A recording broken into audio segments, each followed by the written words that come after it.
मेरा नाम मोहम्मद तैयब है। मैं बतौर इंचार्ज सीए स्टाफ अपनी ड्यूटी से अंजाम दे रहा हूँ। डीजी खान में चोरी और डकैती की बढ़ती हुई वारदातों को मद्देनजर में रखते हुए जनाब डीके साहब ने हमें एक स्पेशल टास्क दिया। उसी टास्क के ऊपर हमने काम करते हुए डीजी खान शहर के मुख्तलिफ हिस्सों में अपने मुखबर तैनात कर दिए।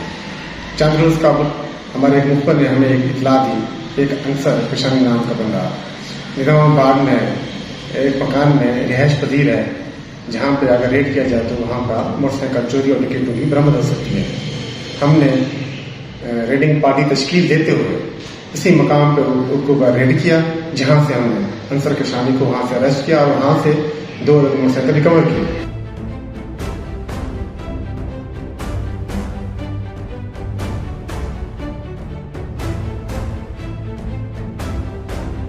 फिर हमने इससे इंटरोगेशन की, तो हमें इंटरोगेशन इसने इंकशाफ किया कि एक शाह नाम का मैकेनिक है जिसको हम चोरी और डकैतों की वारदातों की हुई मोटरसाइकिलें उसको देते हैं। इसी अंसर मुलजम के इंकशाफ पर हमने उस मैकेनिक को, शाह नाम मैकेनिक को अरेस्ट किया, जहाँ पर एक मोटरसाइकिल हमें और भी रिकवर हुई।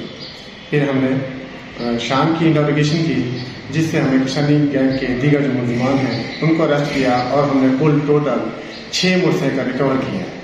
मजीद इनकी इंटरोगेशन करते हुए इन्हीं मुलजमान से हमने 5 पिस्टल रिकवर किए हैं और नकद रकम 5 लाख रुपए रिकवर की है।